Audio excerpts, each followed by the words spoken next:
Oggi è la festa della donna e io voglio dedicare questo video a una femmina speciale, a lei che mi ha insegnato a fare tagliatelle, alla mia amica, alla mia sorella Alessandra Fontana, a lei che mi ha insegnato non a fare le tagliatelle solamente, ma mi ha insegnato tutto, a non mollare mai, a dire Maria, resta tra i vivi, mi raccomando, non ti abbattere mai, vai sempre avanti per la tua strada.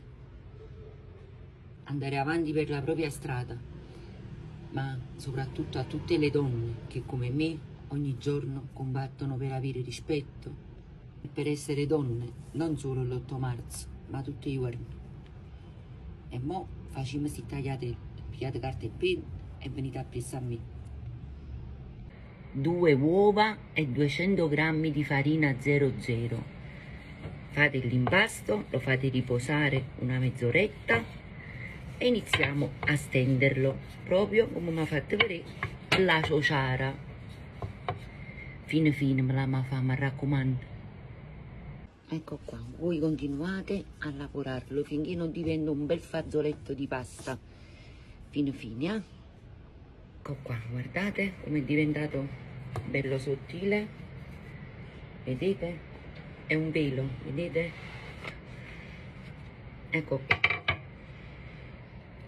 Ecco qua, vedete? Adesso siamo pronti per fare le tagliatelle.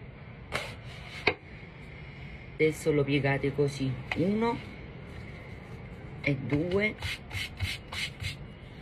3 e 4.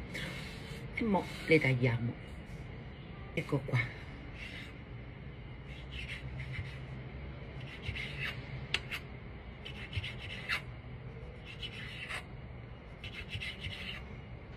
Ecco qua, vedete?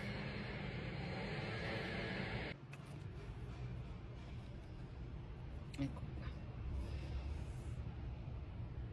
Le spolverizzo con un po' di farina, se no si azzeccano.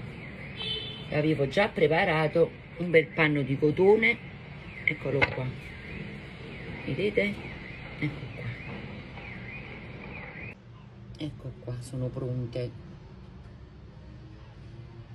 Adesso le faccio asciugare un po', le chiudo nel panno di cotone e poi più tardi ce le pappiamo. Le tagliatelle le ho fatte stamattina, come avete visto nel primo video.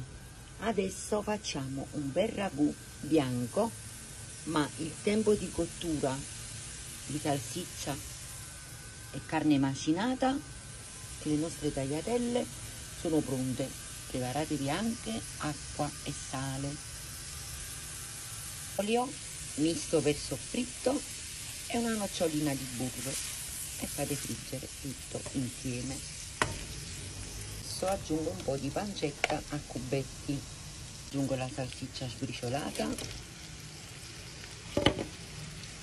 e la carne macinata. Adesso facciamo soffriggere tutto insieme. Sosteniamo con un po' di vino bianco. Per il sale regolatevi voi. Aggiungo anche un po' di basilico. Adesso aggiungo un mestolo di acqua e faccio cuocere 10 minuti. Ecco qua, siamo pronti per calare le tagliatelle.